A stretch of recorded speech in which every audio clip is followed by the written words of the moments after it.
Don TV நேயர்களுக்கு வணக்கம். மனிதனின் மறுபக்கத்தினூடாக இன்று உங்களை சந்திப்பதில் மகிழ்ச்சி.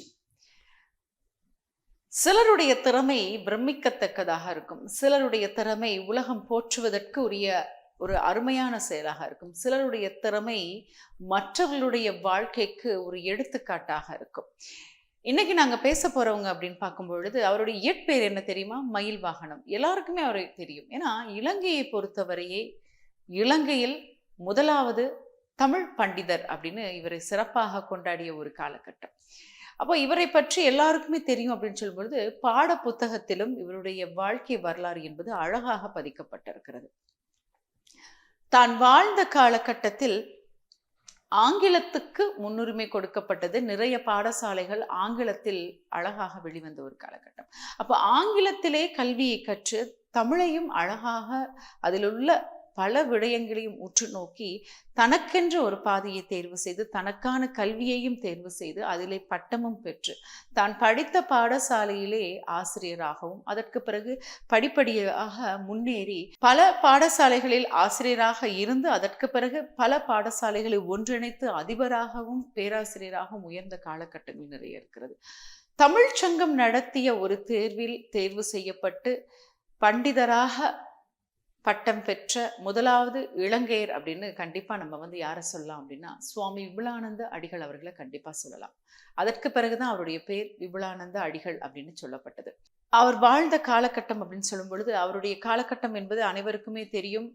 ஆங்கிலேயருடைய ஆட்சிக்கு உட்பட்ட ஒரு காலகட்டமா இருந்ததுனால நிறைய கல்வி விடயங்களில் ஆங்கில பாடம் என்பது இருந்தது. நிறைய பாடங்கள் எடுப்பதற்கும் நிறைய பாடசாலைகளில் இணைத்துக் கொள்வதற்கும் மறுக்கப்பட்டார்கள். இருந்தாலும் தன்னுடைய பாடத்தை அழகாக அவர்கள் கற்றுக்கொள்ள ஆரம்பிக்கிறாங்க. தன்னுடைய தந்தையிடமும் தாய் மாமனிடமும் அவருடைய ஆரம்ப கல்வி இருந்தது அப்படின்னு சொல்லலாம். இலங்கையின் நெற்களஞ்சியம் என போற்றப்படும் கிழக்கிழங்கையிலே மட்டக்களப்பு பட்டணத்துக்கு தென்பால் 28 கல் தொலைவில் உள்ள காரைத்தீவு என்னும் கிராமத்தில் சாமி தம்பி என்பவருக்கும் கண்ணம்பை என்பவருக்கும் 1898ஆம் ஆண்டு விபுலானந்த அடிகள் பிறந்தாங்க. பெற்றோர்கள் அவருக்கு இட்ட பேர் தம்பி பிள்ளை. குழந்தை பருவத்துல அவர் கடுமையான ஒரு நோயில இருந்த காரணத்தினால குழந்தையுடன் அவங்க என்ன பண்ணாங்கன்னா கதிர்காமம் திருத்தலத்திற்கு யாத்திரை போனாங்க. அங்க போய் பெற்றோர்கள் அங்கு வைத்து அவருக்கு மயில் வாகனன் அப்படின்னு பேர் சொல்றாங்க. அப்போ இயற்பெயர் பார்த்தீங்கன்னா தம்பி பிள்ளையா இருக்கு. அதற்கு பிறகு மயில் வாகனனா மாறுறாரு. அதற்கு பிறகு சுவாமி விபுலானந்த அடிகள் அப்படின்னு எல்லாரும் போற்றுவதற்குரிய பெருமைக்குரிய ஒருவராக அவர் மாற்றம் பெறுகிறார். 10வது வயதுல பாத்தீங்கன்னா காரைத்தீவுக்கு வடக்கே உள்ள கல்முனை நகரில் மெத்தடிஸ்ட் சங்கத்தினால் நடத்தப்பட்ட ஆங்கில பாடசாலையில சேர்க்கப்படுறாங்க. அங்கே ஆங்கிலமும் தமிழும் ரொம்ப அருமையாக ஆசிரியரிடத்தில் 3 ஆண்டுகள் கற்றுக்கொள்றாங்க. அதற்கு பிறகு பாத்தீங்கன்னா மட்டக்களப்பு பட்டணத்திலிருந்து மெத்தடிஸ்ட் சங்க ஆங்கில பாடசாலையில் 2 ஆண்டுகள் கற்ற பின்பு புனித மிக்கேல் கல்லூரியில அவங்க இணைந்து கொள்றாங்க. 1906ஆம் ஆண்டு கேம்பிரிட்ஜ் ஜூனியர் தேர்விலும் 1908ஆம் ஆண்டு கேம்பிரிட்ஜ் சீனியர் தேர்விலும் முதல் வரிசையிலே தேர்ச்சி அடைகிறாங்க. அப்போ கணித பாடத்தில் பேராசிரியராக விளங்கிய பிதா போனல் அவர்கள் மயில் வாகனத்தவருடைய கணித திறமையை ரொம்ப வியந்து பாராட்டினாங்க அப்படின்றத பார்க்கக்கூடியதாக இருக்கு. இவர் பிற்காலத்துல பெரிய கணித மேதையாக வருவாங்க அப்படின்னு அவருடைய பேராசிரியரை போற்றிய சந்தர்ப்பங்களும் உண்டு. இயற்பெயர் தம்பி பிள்ளை. அதற்கு பிறகு மயில் வாகனன் அப்படின்னு வலம் வந்த ஒரு காலகட்டத்துல பாடசாலை நாட்களுக்கு தவிர்த்து விடுமுறை காலங்களில் என்ன பண்ணுவாங்கன்னா ஊருக்கு வந்த பிறகு தமிழ் மொழியிலே அதிகமாக ஆர்வம் இருந்ததுனால தமிழை அழகாக தேடி தேடி கற்க ஆரம்பிச்சாங்க. இலக்கியம், இலக்கணம், சமஸ்கிருதம் இது எல்லாமே அவங்க படிக்க ஆரம்பிக்கிறாங்க. 1906ஆம் ஆண்டு என்ன பண்றாங்கன்னா அவங்க கல்வி கற்ற பாடசாலையான மிக்கேல் கல்லூரியில ஆசிரியராக அமர்த்தப்படுறாங்க. அதற்கு பிறகு பார்த்தீங்கன்னா 1909ஆம் ஆண்டு என்ன பண்றாங்கன்னா தான் கல்வி கற்ற பாடசாலையான மிக்கேல் கல்லூரியிலே ஆசிரியராக அமர்த்தப்படுறாங்க. அதுக்கு பிறகு பார்த்தீங்கன்னா 1911ஆம் ஆண்டு கத்தோலிக்க சங்க பாடசாலைக்கு மாற்றம் பெறுறாங்க. அதை தொடர்ந்து ஆசிரியர் பயிற்சிக்காக கொழும்பை நோக்கி பயணம் செய்கிறாங்க. இது அவருடைய வாழ்க்கையிலே மிகவும் முக்கியமான பங்காக பார்க்கப்படுகின்றது. மாணவர்களுக்கு கல்வி கற்கும் ஒரு காலகட்டத்தில் அவர்கள் எப்படி கல்வியை உள்வாங்குவாங்க அப்படின்றது ரொம்ப அழகா சிறப்பா சொல்லி கொடுத்துருக்காங்க. இவர் ஆசிரியராக இருந்த அந்த காலகட்டத்தில் பார்த்தீங்கன்னா ரொம்ப அருமையா கல்வியை சொல்லிக் கொடுத்தது மாத்திரமல்ல, மாணவர்கள் கற்றுக்கொண்ட விதம் வந்து ரொம்ப அழகா இருந்தது. ஏன்னா, அந்த அளவுக்கு புரியும்படி சொல்லிக் கொடுத்திருக்காங்க. அதுவே நிறைய பேருக்கு இன்னும் நிறைய பாடங்களை கற்றுக்கொள்ள வேண்டும் அப்படின்னு ஒரு சந்தோஷம் நிறைய மனதுல பதிவு செய்யப்பட்டிருக்கு. இவர் வகுப்பறைக்கு வாராங்க அப்படின்னாலே ஒரு சந்தோஷம் இருக்குமாம். இவரை பார்க்கும் பொழுதே ஒரு மகிழ்ச்சி இருக்குமாம். அவ்வளவு அழகான ஒரு ரம்மியமான ஒரு தோற்றம். அந்த கல்வியை மாணவர்களுக்கு சொல்லிக் கொடுக்கும் விதம் வந்து ரசித்து சொல்லிக் கொடுக்கும் அந்த விதம் வந்து எல்லாருக்குமே பிடித்திருந்தது. ஆசிரியர் பயிற்சியை முடித்துக்கொண்டு 1913ஆம் ஆண்டு மீண்டும் என்ன பண்றாங்கன்னா, மிக்கேல் பாடசாலைக்கு வந்து போய் சேர்றாங்க. அங்கே திருப்பி ஆசிரியராக பணி அமர்த்தப்பட்டு அவருடைய தொழிலை ஆரம்பிக்கும் பொழுது 1916ஆம் ஆண்டு கொழும்பில் உள்ள பொறியியற்கல்லூரியில் வந்து விஞ்ஞான பீடத்திற்கு தெரிவு செய்யப்படுறாங்க. சிறப்பா இன்னும் படிக்கணும் அப்படின்றதுனால மீண்டும் கொழும்புக்கு வந்து விஞ்ஞானத்தில் டிப்ளமா பட்டத்தை பெற்றுக்கொள்ளும் ஒரு காலகட்டமாக அது பார்க்கப்படுகிறது. 1917ஆம் ஆண்டு கொழும்பு அரசினர் பொறியியற் கல்லூரியில் வந்து வேதி நூல் உதவி ஆசிரியராக நியமிக்கப்பட்ட மயில்வாகனன் அவர்கள் அவ்வாண்டு இறுதியில் என்ன பண்றாங்கன்னா, யாழ்ப்பாணம் புனித பத்திரிசியார் கல்லூரியில் விஞ்ஞான போதக ஆசிரியராக பதவியேற்றுக் கொள்றாங்க. அப்போ தமது சொந்த முயற்சியால வந்து லண்டன் பல்கலைக்கழகத்தில் விஞ்ஞான பட்டம் பரீட்சைக்கு தோற்றி அவருக்கு பிஎஸ்சி என்னும் பட்டமும் 1917 கிடைக்குது. அதாவது விடாமுயற்சி, கல்வியை இன்னும் ஆழமா கற்றுக்கொள்ளணும் அப்படின்னு ஒரு தேடுதலின் அடிப்படையில் அவங்களுடைய அந்த கல்வி நடவடிக்கை கொண்டு செல்லப்படுகிறது. புனித பத்திரிசியார் கல்லூரியில வந்து கடமையாற்றி கொண்டிருக்கும் பொழுது பண்டிதர் மயில்வாகனன் அவர்களை யாழ்ப்பாணத்துக்கு சைவ பெரியார்கள் வந்து மானிப்பா இந்து கல்லூரியின் அதிபர் பதவி ஏற்றுக்கொள்ளுமாறு அவங்கள கேட்குறாங்க. விண்ணப்பத்திற்கு அமைய அவர் 1920ஆம் ஆண்டு அப்பதவியும் ஏற்றுக்கொள்கிறார். பண்டிதர் மயில்வாகனம் அவர்களுக்கு வந்து அதிபர் தொழிலில் வந்து ஈடுபட்டு கொண்டிருந்த ஒரு காலகட்டத்தில் வந்து மனதிலே ஒரு ஆழமான ஒரு எண்ணம், அதாவது துறவரம் மேற்கொள்ளணும் அப்படின்ற ஒரு எண்ணம் மனதளவில் வந்து அது ஒரு பெரிய ஒரு ஆசையாக இருந்தது. அதனால என்ன பண்றாங்கன்னா, 1922ஆம் ஆண்டு தன்னுடைய அதிபர் பதவியை துறந்து தமிழ்நாட்டில் மயிலாப்பூரில் ராமகிருஷ்ண சங்கத்தினிடத்திலே அவங்க வந்து தஞ்சம் போறாங்க. அங்கே இருந்து கற்றல் நடவடிக்கையில ஈடுபடுறாங்க. அப்போ ராமகிருஷ்ண பரமஹம்சர் அவர்களுடைய நேரடி சீடராக இருந்த, ராமகிருஷ்ண சங்கத்தினுடைய தலைவராக இருந்த சுவாமி சிவானந்தர் அவர்கள்கிட்ட 1924ஆம் ஆண்டு சந்நியாச தீட்சை பெற்றுக்கொண்டு விபுலானந்தர் அப்படின்னு அவருடைய பெயரை மாற்றிக்கொள்றாங்க. இது வந்து அவருடைய ஆழ்ந்த ஒரு விருப்பமாக இருந்தது. கல்வியில் ஆர்வம் இருந்தது, தமிழிலே அதிகமான ஒரு ஆர்வம் இருந்தது. இலக்கியம் இலக்கணத்தை கற்றுக்கொண்டிருக்கும் பொழுது சமஸ்கிருதத்தையும் கற்றுக்கொள்ள ஆரம்பிக்கிறாங்க. அப்போ இந்த சந்நியாச தீட்சையை பெற்றுக்கொண்ட பிறகு நிறைய பணிகளை அவர்கள் செய்ய ஆரம்பிக்கிறாங்க. சுவாமி விபுலானந்த அடிகள் எப்பொழுதுமே வந்து தமிழில் மாணவர்களுக்கு சொல்லிக் கொடுக்கும் பொழுது அவர்களுக்கு அதிகமான ஒரு நாட்டத்தை கொடுப்பதற்கு அவர் நிறைய விதங்களில் கையாள்வாங்க.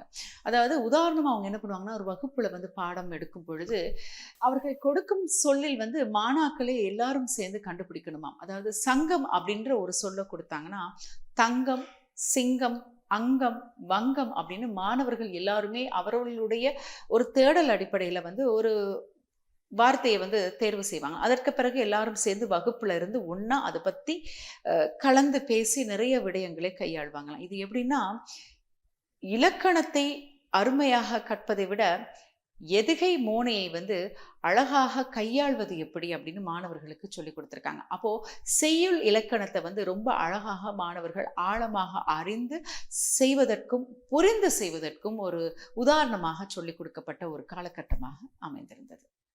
சுவாமி விபுலானந்த அவருடைய கல்வி நடவடிக்கையை வந்து அண்ணா பல்கலைக்கழகத்தின் வேந்தராக இருந்த ராஜா சர் அண்ணாமலை செட்டியார் அவர்கள் கூட நிறைய இடங்கள்ல புகழ்ந்து பேசியிருக்காங்க. விபுலானந்தர் அடிகளார் அவர்கள்ட்ட வந்து கல்வி கற்கிறதே ஒரு பெரும் பாக்கியம். அதுவும் மாணாக்கள் வந்து புரிந்து அவருடைய கல்வி நடவடிக்கையில் ஈடுபட்டு அவருடைய சொற்பொழிவை கேட்டு அவர்களுடைய வாழ்க்கையை செதுக்கிக் கொள்வதற்கு ஒரு சிறந்த காலகட்டமாக இது அமைந்திருந்தது அப்படின்னு நிறைய சந்தர்ப்பங்களை அவங்க சொல்லியிருக்காங்க. விபுலானந்தா அவர்களுடைய மாணவர்கள் கூட சொல்லிய விடயம், வகுப்புக்கு வருவதும் எங்களுக்கு சந்தோஷமான ஒரு விடயமாக இருக்கிறது. அவரை பார்க்கும் பொழுதே அப்படி ஒரு மகிழ்ச்சி எங்களுக்குள் இருக்கிறது. அவர் அமர்ந்த நிலையிலும் அவர் சொல்லிய நிறைய பாடங்களை நாங்கள் கேட்டு அறிந்து கொள்வதிலும் எங்களுக்கு இருந்த ஆர்வம் வந்து ரொம்பவே அளப்பரியது அப்படின்னு அவங்க சொல்லியிருக்காங்க. அந்த அளவுக்கு மாணவர்களுடைய அறிவை செதுக்கியவர் அப்படின்னு விபுலானந்த அடிகளை சொல்லலாம். அடிகளார் அவர்கள் கல்வி நடவடிக்கையில் மாத்திரமல்ல, சமயம் சார்ந்த நடவடிக்கைகளிலும் அதிகமாக ஆர்வம் எடுத்துட்டு இருந்தாங்க. அவர்களுடைய கட்டுப்பாட்டில் இருந்த நிறைய பாடசாலைகள் இதுல எல்லாமே சமய நடவடிக்கைகள் எப்படி இருக்கணும் அப்படின்றதுல கூட ஆர்வமா இருந்தாங்க. எல்லாருக்கும் பொதுவான ஒரு இறைவன் இருக்கின்றார். அவருடைய பாத கமலத்தை சேருவதற்கு உள்ளார்ந்த ரீதியிலே ஒரு தேடுதல், அவர் மீது அன்பும், உயிரிடத்தில் அன்பும், நல்ல ஒரு வழிகாட்டலின் ஊடாக அவர் பாதத்தில் எங்களுடைய அன்பை நாங்கள் செலுத்தணும், அவருடைய பக்தியையும் செலுத்தணும் அப்படின்றது வந்து ரொம்ப அதிகமாக அழுத்தமாக சொல்லிய சந்தர்ப்பங்களாக பார்க்கப்படுகின்றது. தன்னுடைய மாணாக்களையும் அதற்காக அவர்கள் ரொம்ப அழகாக செதுக்குனாங்க. சமயம் சார்ந்தும் அதே நேரத்தில் வந்து நாகரிகம் சார்ந்த ஒரு அழகான அளவுகோலை அந்த காலகட்டத்தில் அருமையா பதிச்சிருக்காங்க. விமலானந்த அடிகள் அவர்கள் பலமொழி கல்வியை ரொம்ப நேசித்தவர். ஏன்னா பல மொழிகளை கற்றறிவதன் மூலம் பல மக்களை நாங்கள் சந்திக்கலாம், அவர்களிடத்திலே நாங்கள் உரையாடுவதன் மூலம் ஒற்றுமையை பேணலாம், பல மொழிகளிடத்தில் உள்ள நல்ல விடயங்களை உள்வாங்கி நம் மொழியில் இருக்கும் சிறந்த அறிவியலை அவர்களிடத்திலே பகிர்ந்து கொள்ளலாம். அதனால பல மொழிகளில் வந்து அவர்களுக்கு எப்பொழுதுமே ஈடுபாடு இருந்ததை பார்க்கக்கூடியதாக இருந்தது. அதே ஒரு காலகட்டத்தில் கல்வியை எந்த அளவுக்கு நாம் கற்றுக்கொள்கிறோமோ அந்த அளவுக்கு உடற்பயிற்சி முக்கியம் என்பதையும் அவர்கள் பதிவு செய்திருந்தாங்க. உடற்பயிற்சியும் மனதை ஒருநிலைப்படுத்துவதற்கு யோகா மிகவும் அவசியம் என்பதையும் தன்னுடைய காலகட்டத்தில் தான் மிகவும் அழகாக பாதுகாத்து வந்த பாடசாலைக்கு எல்லா நடவடிக்கையிலும் சமயம் சார்ந்தும் கல்வி நடவடிக்கைகளிலும் உடற்பயிற்சிகளிலும் யோக பயிற்சிகளிலும் அதிகளவான மாணாக்கள் ஈடுபடுவதன் மூலம் பல மொழிகளை கற்று தேர்வு செய்யணும் அப்படின்றதிலும் அதிக கவனம் செலுத்தியதாக சொல்லப்பட்டிருக்கிறது. திருகோணமலையில் தனிப்பட்டவர்களால் நடத்தப்பட்டு வந்த ஆண்கள் தமிழ் பாடசாலையும் ஆண்கள் ஆங்கில பாடசாலையும் ராமகிருஷ்ண சங்கத்திடம் ஒப்படைக்கப்பட்ட ஒரு காலகட்டம். அப்போ வந்து ஆங்கில பாடசாலையில் அதிபராக 1924ஆம் ஆண்டு அடிகளார் நியமிக்கப்பட்டிருந்தாங்க. மேற்படி சங்கத்துக்கு ஏற்கனவே பார்த்தீங்கன்னா 1917 வந்து கையளிக்கப்பட்டிருந்த யாழ்ப்பாணம் வைத்தீஸ்வர வித்யாலயம், யாழ்ப்பாணம் விவேகானந்த வித்யாலயம் அடிகளால் அவர்களுடைய முகாமைத்துவத்திற்குள் 1926ஆம் ஆண்டு கொண்டு வரப்பட்டது. அப்போ மட்டக்களப்புக்கு வருகை தந்திருந்த விவேகானந்த சுவாமிகளின் அருட்சீடரான அவாமி அம்மையாரால் அடிக்கல் நாட்டப்பட்டு பின்னர் கட்டி முடிக்கப்பட்ட ஆணையம்பதி, ஆரைப்பற்று, காரைத்தீவு பாடசாலைகள், அதே நேரத்தில் பார்த்தீங்கன்னா முரக்கட்டான்சேனை, மண்டூர், தம்பலவத்தை, கல்லாறு முதலிய இடங்கள்ல வந்து நடைபெற்று வந்த பாடசாலைகளுக்கும் அடிகளாரிடத்துல ஒப்படைக்கப்பட்டது. இவற்றை தவிர காரைத்தீவில் பெண்களுக்காக வழிகாட்டலோடு, அதாவது விபுலானந்தர் அவருடைய வழிகாட்டலோடு அமைக்கப்பட்ட சாரதா வித்யாலயமும், மட்டக்களப்பு கல்லடி உப்போட்டையிலே அடிகளாரின் விருப்பப்படி நிறுவப்பட்ட சிவானந்த வித்யாலயம் 1929 வந்து பார்த்தீங்கன்னா திறந்து வைக்கப்பட்டது. இதே சந்தர்ப்பத்தில் 1936ஆம் ஆண்டு மட்டக்களப்பு ஆணையம்பதி ஆங்கில பெண் பாடசாலையும், கல்முனை தமிழ் கலவன் பாடசாலையும், கொக்கட்டிச்சோலை தமிழ் கலவன் பாடசாலையும் அடிகளார் அவர்களால் திறந்து வைக்கப்பட்டது. விபுலானந்தர் அவர்களுடைய காலகட்டத்தில் வந்து விஞ்ஞானம் மற்றும் தொழில்நுட்பம் பார்த்தீங்கன்னா ஆங்கில மொழியில் நிறைய புத்தகங்கள் இருந்தது. இதையெல்லாம் எடுத்து மொழிபெயர்த்து தமிழ்ல வந்து நிறைய கொடுத்தா பலருக்கு அது பயனுள்ளதாக இருக்கும் அப்படின்னு சென்னையில வந்து ஒரு மகாநாடு நடத்தப்பட்டு இந்த மகாநாட்டில் வந்து சொல்லாக்கல் கழகம் அப்படின்றது வந்து ஆரம்பிக்கிறாங்க. இதற்கு வந்து தலைவராக யாரை நியமிக்கிறாங்கன்னா சுவாமி விபுலானந்த அடிகள் அவர்களை தலைவராக நியமிக்கிறாங்க. இது ஒரு பெரிய முக்கியமான ஒரு காலகட்டமாக 1934ஆம் ஆண்டு பார்க்கப்படுகிறது.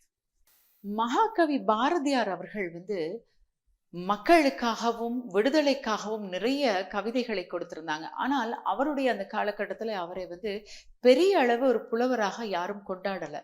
ஆனால் சுவாமி விபுலானந்த அடிகளால் அவர் மீது அதிக பற்று இருந்தது. அவருடைய இந்த பாடல்கள் எல்லாம் அவருடைய நிறைய விடயங்களுக்காக அவருடைய எண்ணங்கள் எல்லாம் அவரை ஈர்த்தெடுத்தது. அதனால என்ன பண்ணாங்கன்னா அண்ணாமலை பல்கலைக்கழகத்துல வந்து பாரதியார் கழகத்தை ஆரம்பிச்சாங்க. அதற்கு பிறகு நிறைய இடங்கள்ல பாரதியாருடைய கழகங்கள் ஆரம்பிச்சு பாரதியாருடைய பாடல்களை அமைத்தாங்க, நிறைய போட்டிகளை நடத்தினாங்க. அதே நேரத்துல வந்து பாரதியார் பாடல்களுக்கு இசை கொடுத்து அதற்கு இன்னும் உயிர் கொடுக்க ஆரம்பிச்சாங்க. இது ஒரு பெரிய முக்கியமான விடயமாக பார்க்கப்படுகின்றது. அதற்கு பிறகு பாரதியார் அவர்களை சிறந்த ஒரு கவிஞராக எல்லாரும் பார்க்க ஆரம்பிக்கிறாங்க. அதற்கு பிறகு மகாகவி, புரட்சி கவி அப்படின்னு எல்லாரும் பாரதியார் அவர்களை கொண்டாட ஆரம்பிக்கிறாங்க. இதற்கு ஒரு காரணம் வந்து சுவாமி விபுலானந்த அடிகள் அவர்கள் வந்து பாரதியார் அவர்களுடைய அந்த வாழ்நாளில் நிறைய விடுதலைக்காக அவருடைய பயணத்தில் அவருக்கும் ஒரு விருப்பம் இருந்தது. பாரதியார் அவர்களை கொண்டாடிய முக்கியமான பங்கு சுவாமி விபுலானந்த அடிகளார் அவர்களுக்கு கண்டிப்பா இருக்கு.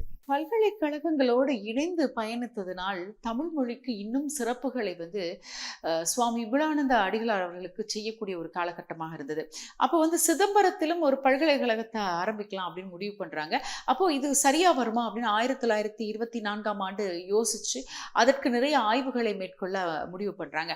அப்போ அந்த நேரத்துல சுவாமி விபுலானந்தா அவர்களை இலங்கையிலிருந்து வரவழைக்கிறாங்க. சென்னைக்கு வரவழைத்து இந்த ஆய்வுக்கான முதல் கட்ட அறிக்கையை நீங்க தான் சமர்ப்பிக்கணும் அப்படின்னு சொல்றாங்க. அவரும் நிறைய ஆராய்ச்சிகளை மேற்கொண்டு தன்னுடைய முதல் அறிக்கையை சமர்ப்பிக்கிறாங்க. 1927ஆம் ஆண்டு முடிவு செய்யப்படுகிறது. சிதம்பரத்தில் ஒரு பல்கலைக்கழகம் அமைக்கணும் அப்படின்னு ஒரு முடிவு பண்றாங்க. இதற்கு முதன்மையான ஒரு காரணமாக பார்க்கப்படுவது சுவாமி விபுலானந்த அடிகளார் அவருடைய கருத்தாகவும் பார்க்கப்படுகிறது. சுவாமி விபுலானந்தர் அவர்களை முத்தமிழ் வித்தகர் அப்படின்னு கூட அழைப்பாங்க. அந்த அளவுக்கு அவருக்கு சிறப்பு இருந்தது. தமிழை நவீனமயமாக்கணும் அப்படின்றது அவருடைய காலகட்டத்திலே ஆரம்பிச்சிட்டாங்க. கிரேக்கம், லத்தீனம், அரபு, சமஸ்கிருதம் அப்படின்னு எல்லா மொழிகளிலுமே அருமையாக தேர்ச்சி பெற்றவர். அதனால கிரேக்க மொழியில உள்ள இலக்கணத்தை எல்லாம் எடுத்து அதனுடைய அழகான வெளியீட்டை கூட ரொம்ப அருமையா செய்து கொடுத்திருந்தாங்க அப்படின்றத பார்க்கக்கூடியதா இருக்கு. அடிகளார் அவர்களுக்கு பெரும்புகளை ஈட்டி கொடுத்தது யாழ் நூல் அப்படின்னு சொல்லலாம். அதாவது யாழ் நூலை ஆக்கிட அடிகளார் அவர்களுடைய ஆழ்ந்த தமிழ் அறிவும் அதே நேரத்தில் ஆங்கிலம் ஆகிய மொழிகளை பற்றிய ரொம்ப ஆழமான அறிவும் இந்த அருமையான எல்லா விடயங்களையும் உள்வாங்கி வெளியிடக்கூடிய ஒரு ஆற்றல் அங்கே காணப்படுகின்றது. சிவபெருமானின் திருவுருள் வடிவமாகிய ஐந்தொழிலையும் சுருக்கமாக விளக்கும் வகையில் அடிகளார் அவர்களால் ஆக்கப்பட்ட நூல் நடராச வடிவமாகும். இது தில்லை திருநடனம் என்று அழைக்கப்படுகிறது அப்படின்னு சொல்லலாம். இறைவன் மாதொரு பாகனாக அமைந்துள்ள நுட்பத்தினை விளக்கும் உமா மகேஸ்வரம் என்னும் சிறிதொரு நூலும் அடிகளார் அவர்களால் ஆக்கப்பட்டது அப்படின்றத இந்த இடத்துல நான் கண்டிப்பா குறிப்பிடணும்.